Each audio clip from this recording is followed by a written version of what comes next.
Hey, it's Ryan Reynolds, and I'm here with Keith, co-star of my upcoming film, If, only in theaters May 17th. Do you want to tell people the big news? All right, I'll do it. Sign up now and you'll get unlimited for $15 a month and 6 months of Paramount Plus Essential Plan on us. MintMobile.com/switch. Upfront payment of $45 equivalent to $15 per month. Unlimited over 40 gigabytes per month. Face lower speeds. Videos at 480p. Active Mint customers by 531.24 get 6 months of Paramount Plus Essential Plan. Auto renews after 6 months. Offer ends May 31st, 2024. Separate Paramount Plus registration required. Terms and conditions apply if rated PG.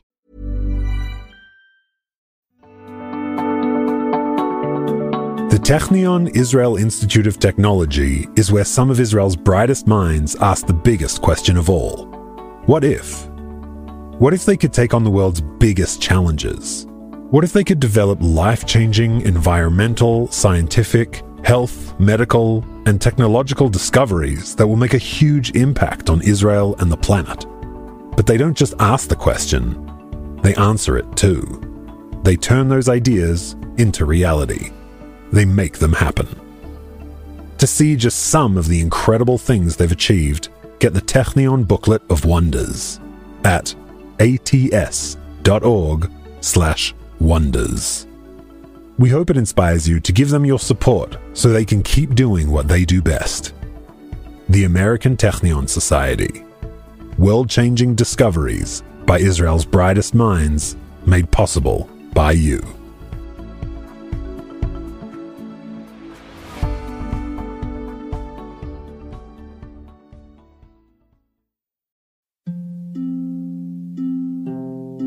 Hey listeners, it's Mishi. Last week we released our 50th Wartime Diary. This week is Yom HaZikaron and Yom HaAtzmaut. And as a way of marking this milestone and these dates, Yochai Meital and I will have a series of onstage conversations in New York and Cleveland. We'll discuss the process of creating Wartime Diaries, talk about some of the challenges we've encountered, the dilemmas we've had, the insights we've gained. So if you want to hear what covering the evolving story of this war has been like for us, we'd love to see you at one of our events. All the details are on our site, israelstory.org. And meanwhile, wishing us all calm and peaceful days ahead.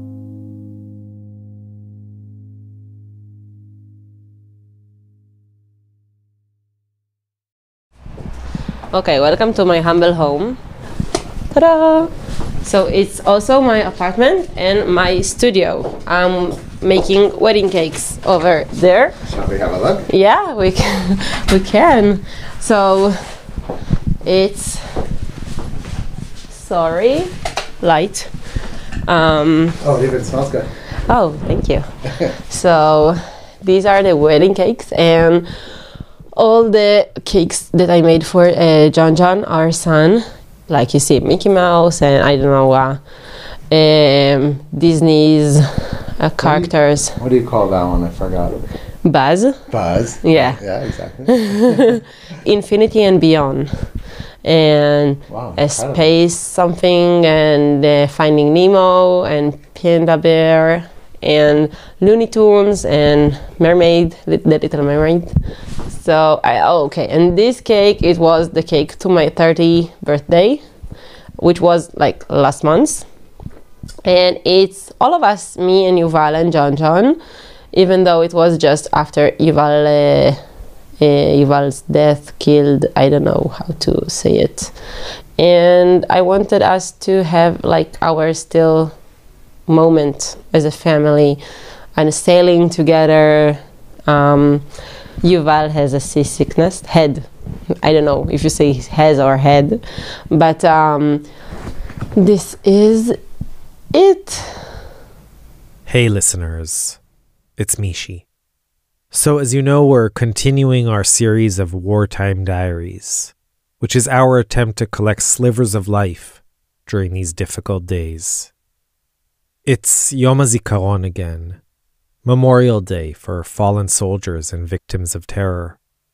I'm actually recording this intro on Monday, May 6th. Yesterday, 4 young soldiers, 21-year-old Tal Shavit, 19-year-old Reuven Mark Mordechai Asulin, 18-year-old Michael Ruzal, and 19-year-old Ido Testa, were killed in Kerem Shalom. That brings the number of Israeli civilian and military casualties since the start of the war to 1,504. That's 1,504 families who have joined the dreaded circle of grief and bereavement. 1,504 families whose lives will never again be the same. And today we're going to share the story of one such family, a small family, one that was just starting off, really. 30-year-old Yuval Halivni was a reserve officer who was killed on October 9th.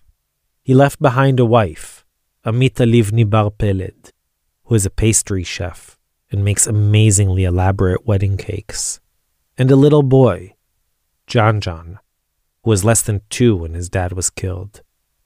Our producers Anat Korol-Gordon and Mitch Ginsberg visited Amit in her apartment/studio in Ramat Gan.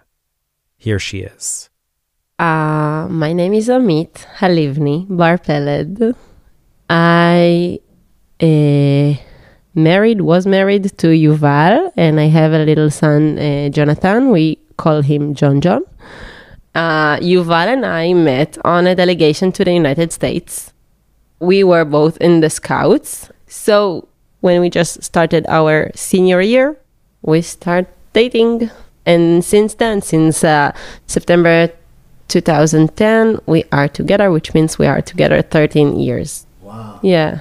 When we were in the army, so Yuval wanted to break up, and then he changed his mind. So we were like on a break for 2 days, 3 days, something like this. So after like 8 or 9 years, we moved together. and then he proposed, and then we got married on COVID. That's it. It's funny to describe like 13 years in one memory. It's like before Jon-Jon came to our life, it was very clear that I'm going to be the boss. I'm going to be the one that keeps the rules. And Yuval is going to be the funny guy, the one that you want to spend more time with him. Sorry. And that's how it was. But Jon-Jon got the best dad ever. And always there when I needed. So another thing I didn't say about our family, that we were expecting another child to join us. I was supposed to give birth to another baby boy. His belly nickname was Oliver. And we did the usual tests when you are pregnant, and some of the tests were okay and some of them weren't, and then we needed to stop the pregnancy. So on August 2023, I needed to give birth to a stillborn baby birth. So during the birth, I had a tearing on my uterus, a big one actually. So I lost a lot of blood. I didn't know that, and Yuval just called the nurse, and because of him, thanks to him, she got it on time.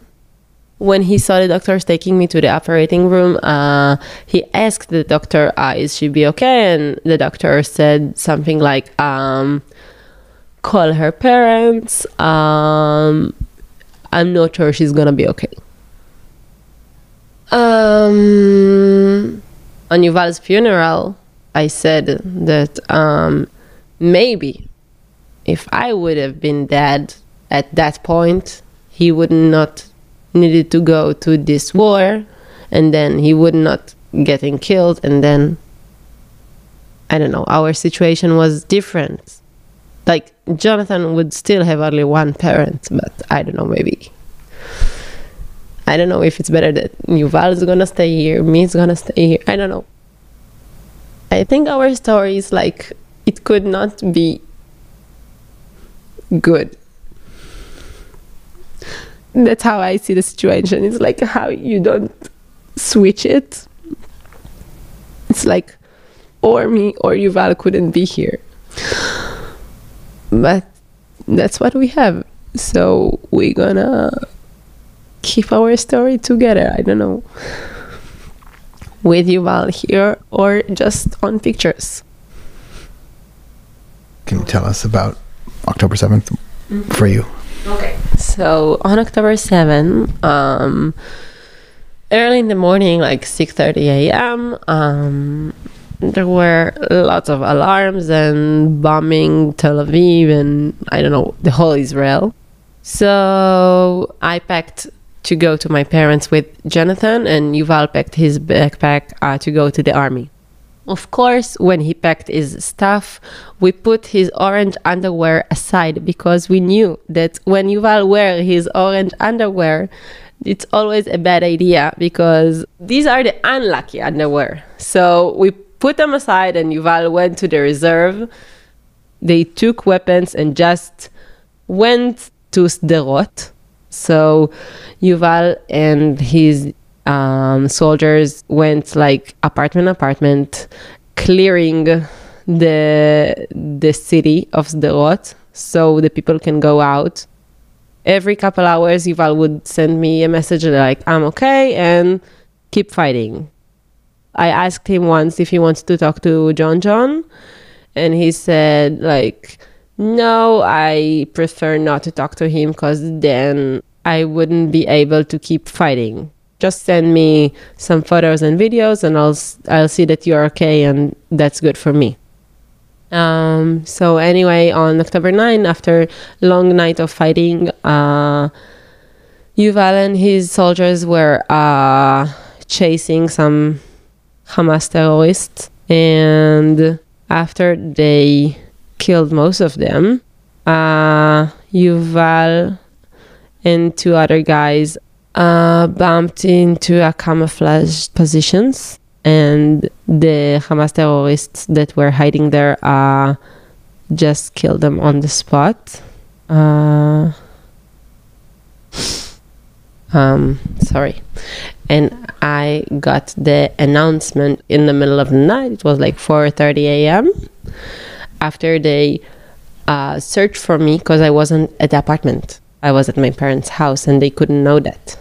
So they needed to wait to tell Yuval's parents. They supposed to tell us on the same time exactly, so we won't tell each other. Okay, how it was. So they rang at the bell, and then my mom woke up. And then she needed to wake me up because they couldn't tell her anything until I'm gonna open the door. So she woke me up and she's like, oh, Amit, you need to wake up. The soldiers are at the door. And I'm like, they have lots of dead people. Why would they come to someone that's injured? Because on my mind, I was like, okay, Yuval was injured. Then I went downstairs and I saw the soldiers, and they were like two very tired soldiers that are, I don't know, going from this house to another house. And they were like, I think I was feeling sorry for them. And I saw my parents that were very, very emotional. So I felt like I needed to hold this situation. I need to be strong for mom and for dad and for everyone, for Jon-Jon that was asleep, and for my parents-in-law that were not next to me, but I could feel them. And that's why I moved on so quickly to the practical stuff, because they come and they tell you, oh, your husband is dead. And then it's like, they cannot even tell me how. I think they didn't even know how. And then because I'm the wife, so I need to get all the decisions. Where will he be buried? And all the other very important decisions while his parents are alive. And I didn't really understand why are they asking me, because I don't know, ask his mother ask his father. I think they're the one that brought him to this world, and who am I, his wife, to make all these important decisions? Anyway, a couple hours later, I remembered that before you bury your love, you can ask to do ktirat zera. Sperm extraction? Yeah. Sperm extraction. So I called the same soldiers that were giving me the notice and asked them to come quickly and sign me the papers so we can do it. So I talked to the doctor a couple weeks later, and he told me that it considered to be successful. At first I thought I'm gonna use it. And then my psychologist told me that on the first year, it's a very emotional year.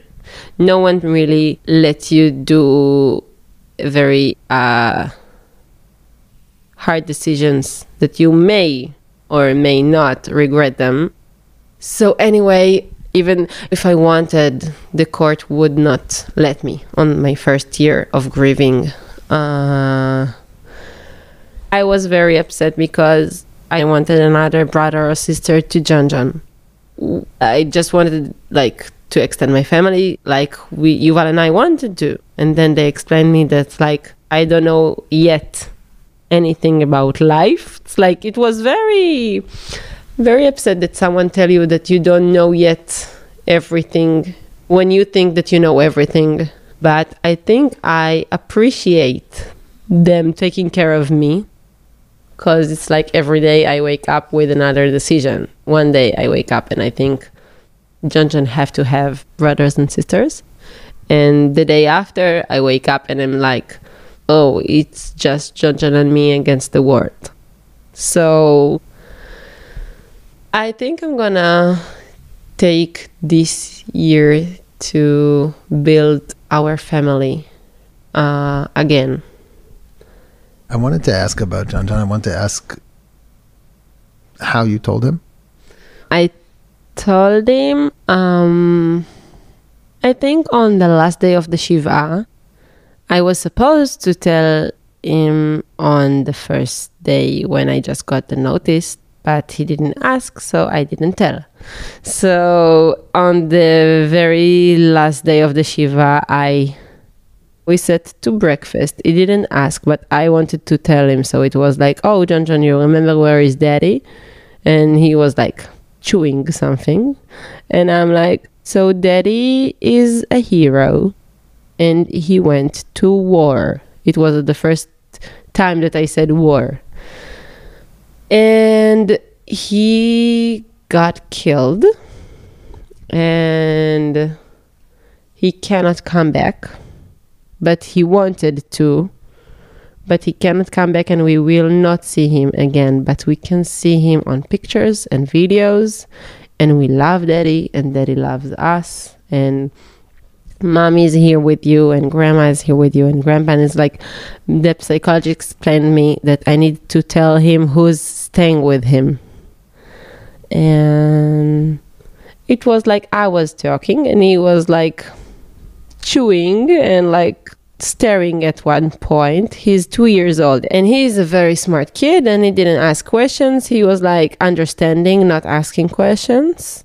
And since then he asked, I think only several times, where is daddy? And I'm oh, you remember the story, daddy is a hero. And now he's oh, I'm a hero too. And I'm yes, you are also a hero. And it's daddy went to war, I'm going to war. No, you're not going to war, you're still a kid. Maybe when you get older. So okay, but daddy is a hero, daddy went to war, and daddy is dead. I need to say the word dead because now he cannot understand it, but he needs to practice this word to understand that it's a thing, it's a place, it's a something, it's a, I don't know, a word to get used to it, so later on he will understand what does it mean. I was curious because you mentioned his parents. Mm-hmm.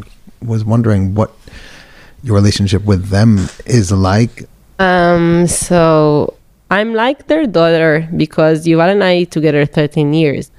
Since Yuval got killed, every weekend, Jon-Jon and I are coming to Shabbat dinner. We stay to sleep with them. Most of the nights, it was like me, my mother-in-law, and Jon-Jon sleeping together in the same bed. We were like telling my father-in-law, like, go sleep somewhere else. We're gonna stay only the three of us. When you talked about how you explained it to Jon-Jon, you said Yuval is dead. But when you are speaking about Yuval, I noticed that you sometimes switch tenses and you are much less certain. So, like, how do you understand his death? So it depends. It's like most of the time I can say that Yuval is dead, but I don't believe in it. It's like, oh, he just went some places. It's like he went to buy at the store or something. So yeah, he went dead somewhere and then he gonna come back from the dead. And it's like, oh yeah, now he's like not a really, really, really dead person. But sometimes I do feel that he's gone. Mostly on weekends or at night, I can really feel he's gone. But all other times, like, okay, it's like, yeah, he just dead somewhere and he's gonna come back. He's in the reserve. Lots of men are not at home, so it makes sense that Yuval is not at home. So I can believe in what story I tell myself. The only problem at my story is that now all his friends from his unit are at home and he's not. How was your routine? So my schedule, it's like I'm waking up, putting Jon-Jon at the kindergarten, and then I'm drinking coffee with friends, and then another friend, and then like I think it looks like I'm doing nothing because I didn't go back to work yet. People tell me like, oh, you look okay. It's like you are waking up and you take Jon-Jon to the daycare, to the kindergarten, and you take him afternoon and you play with him and you don't sleep all day at your bed. So that's what I do most of the day. And then afternoon, I'm a mother. I'm functioning as a mother. I'm like doing whatever.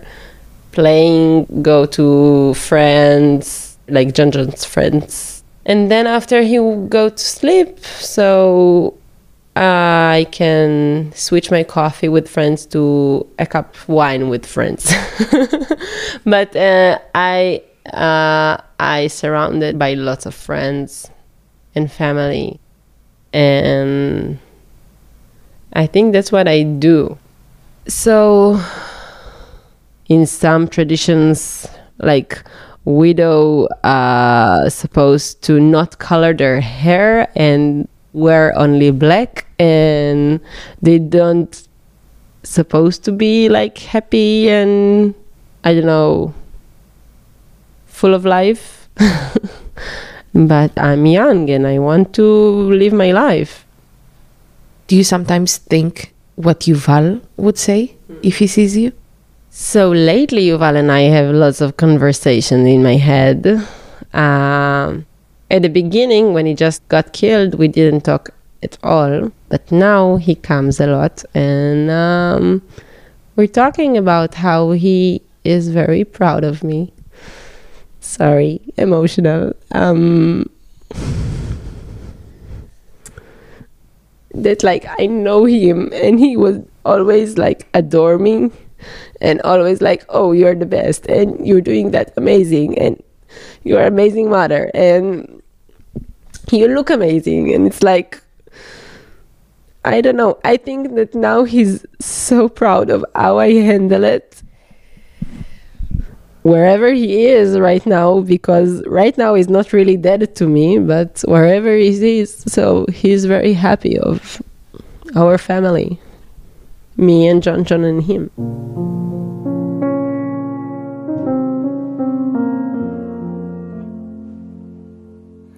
התשמע קולי רחוקי שלי, התשמע קולי באשר הנך, קול קורא בעוז, קול בוכה בדמי, ומעל הזמן מצווה ברכה.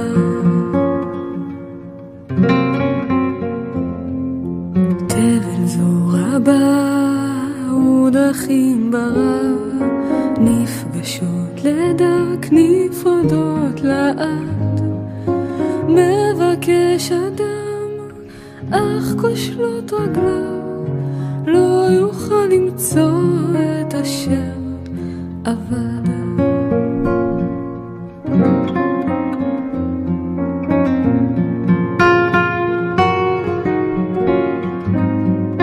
מבקש אדם אך כושלות רגליו, לא יוכל למצוא את אשר אבד.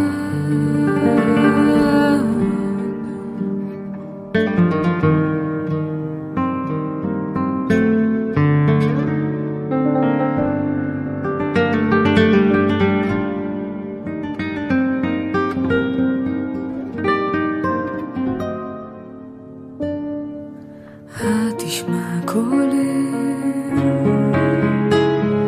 התשמע קולי רחוקי שלי, התשמע קולי באשר הנך,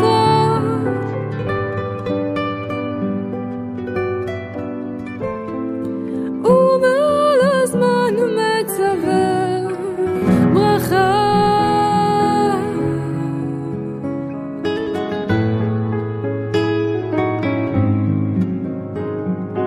אחרון ימיי כבר קרוב, אולי כבר קרוב היום של דמעות פרידה, אחכה לך עד יכבו חיי כחכות רחל דודה, כחכות רחל דודה.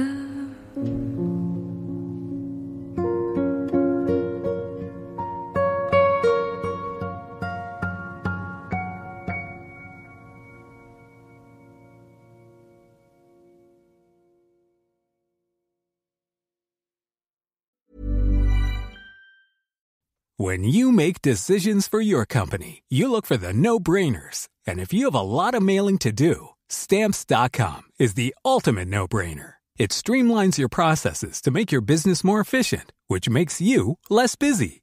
Mail checks, invoices, legal documents, and everything you need to keep your business running with Stamps.com. Seamlessly connect with every major marketplace and shopping cart. Schedule package pickups and see your cheapest and fastest shipping options from different carriers, with rates up to 89% off USPS and UPS rates. And with the Stamps.com mobile app, you can take care of mailing and shipping wherever you are. Make the same no-brainer decision as over 1 million other businesses with Stamps.com. Sign up with code PROGRAM for a 4-week trial, plus free postage and a free digital scale. No long-term commitments or contracts. That's Stamps.com. Code PROGRAM.